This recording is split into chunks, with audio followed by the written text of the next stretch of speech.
We stand up here together as a family, my wife and I. Over the past week, you have already heard the kind of daughter that Lupe, my wife, and I were blessed with. The kind of caring sister, officer, and friend that she was. Lupe and I and our entire family would like to express our gratitude to the enormously large number of people from Arbuckle, Colusa County, Davis, and so many other cities, and the numerous businesses that have reached out to us to offer generous donations, prayers, and support.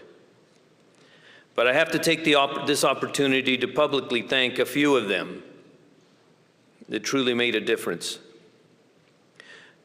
Mr. Billy Ray Cyrus, who volunteered to fly in out of his busy schedule to come in and sing that beautiful opening song. UC Davis, CNOA, the 100 Club of Solano and Yolo County, Craig Herberger from the Woodland Funeral Chapel. What a wonderful man. Raley's Corporation, California Victim Witness Organization, the Knights of Columbus, Dutch Brothers, the Charter family from Arbuckle, our very own brothers and sisters here today,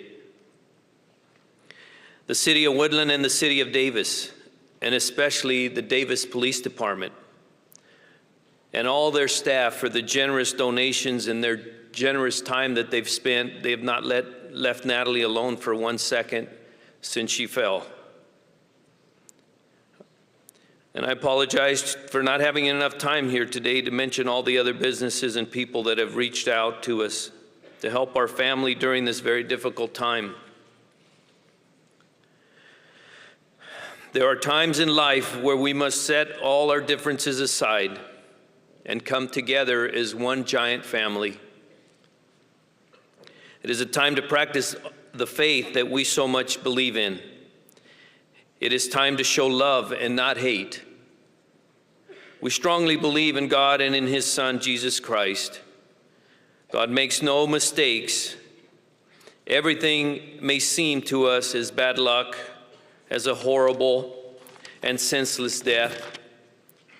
But I can assure you, God Himself placed Natalie to be on duty on that day, on that shift, at that hour, responding to that call for service, standing on that exact spot, and He Himself has called her into His presence.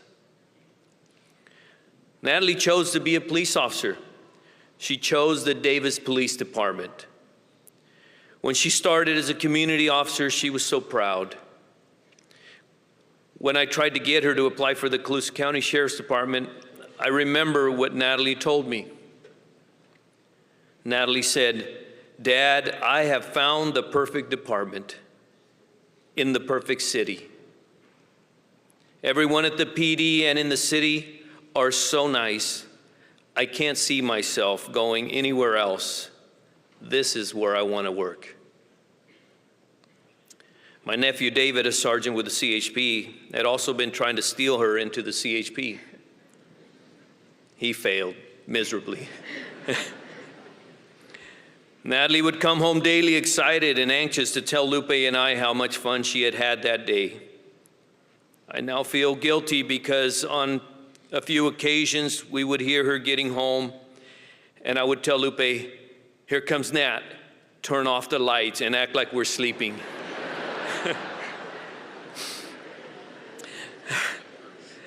But somehow she always seemed to know. She would come in, turn on the lights, and she would say, "I just want to tell you what happened today, real quick." Which we really knew meant 30 to 40 minutes, followed by a lot of whining and begging before she would finally turn off the light. Natalie truly loved police work. She was so proud to be part of the law enforcement brotherhood. About 2 years ago, before she was sworn in as an officer, Natalie so much admired those men and women officers already serving, and especially those that had paid the ultimate sacrifice. She came up with the idea of the picture in the blue dress. She wanted it to represent the blue line. It took her about 2 months to decide on the exact dress to wear, the dress to wear. And soon after the picture was taken, she posted it on Facebook, on her Facebook page with the following caption. I know the Chief had already read it, but I want to remind you. This is her words, and I truly feel that it came from her heart. She said, "I would like this photograph to serve as my gratitude for all those law enforcement men and women who have served, who are currently serving, and those who have died in the line of duty protecting our liberties in this great country." Little did she know that she in this picture would touch so many lives around the world. One of my proudest moments after pinning her badge was when she asked me, "Pop, can I now call you Brother Cop?" And after telling her no for so long, I finally told her, "Yes, Nat, you can now call me Brother Cop." So to all her brother and sister cops, today we lay to rest our beloved sister cop. Thank you very much.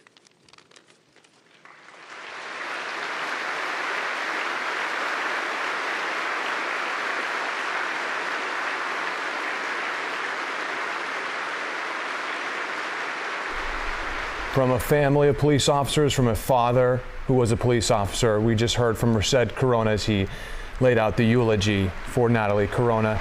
We are now going to watch an interview video of Natalie Corona.